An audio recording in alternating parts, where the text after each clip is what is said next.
আসসালামু আলাইকুম, আমি আলামিন। আজ আমরা আধুনিক অ্যাপ্লিকেশনগুলির মধ্যে সবচেয়ে বিপজ্জনক ওয়েব দুর্বলতাগুলির মধ্যে একটি সম্পর্কে কথা বলতে যাচ্ছি, -SSRF, যা সার্ভার সাইড রিকোয়েস্ট 4G নামেও পরিচিত। কল্পনা করুন,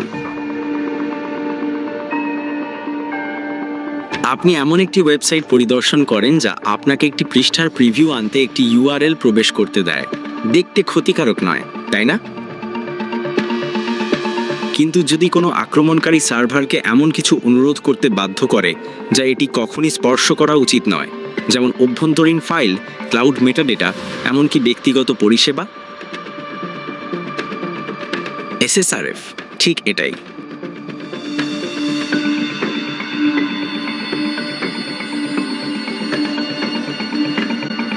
SSRF কি?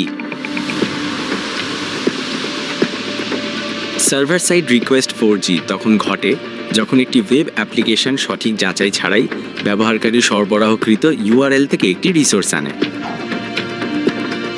হামলাকারীরা সার্ভারকে অযাচিত স্থানে অনুরোধ পাঠাতে বাধ্য করার জন্য এটির অপব্যবহার করে। SSRF এর প্রকারভেদ প্রধানত দুই প্রকার।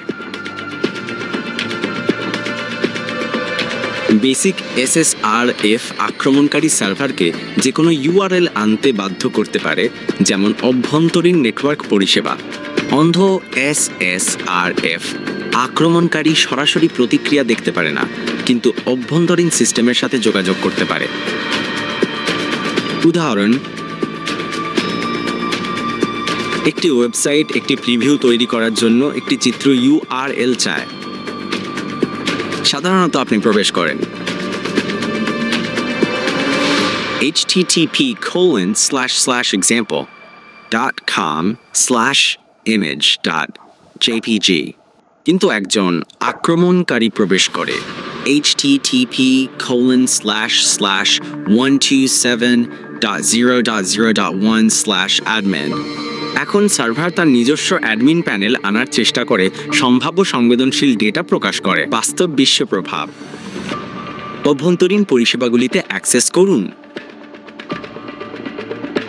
ক্লাউড শংসাপত্র চুরি করুন, যেমন AWS মেটাডেটা পরিষেবা, ফায়ারওয়াল বাইপাস করুন। কিছু ক্ষেত্রে রিমোট কোড এক্সিকিউশন RCE অর্জন করুন। SSRF কিভাবে প্রতিরোধ করবেন? ডেভেলপাররা SSRF থেকে রক্ষা করতে পারেন। ব্যবহারকারীর ইনপুট যাচাই এবং স্যানিটাইজ করা, URL এর জন্য অ্যালো লিস্ট ব্যবহার করা,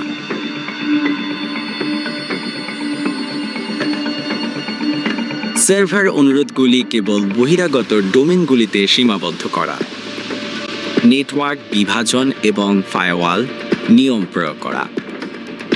আপনি যদি একজন ডেভেলপার হন, তাহলে সর্বদা ইনপুট যাচাই করুন।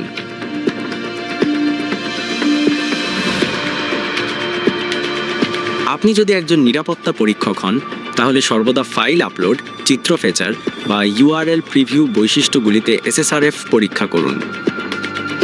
আরও সাইবার নিরাপত্তা সামগ্রীর জন্য লাইক, শেয়ার এবং সাবস্ক্রাইব করতে ভুলবেন না। আমি আলামিন সাইন অফ করছেন। নিরাপদ থাকুন, সচেতন থাকুন।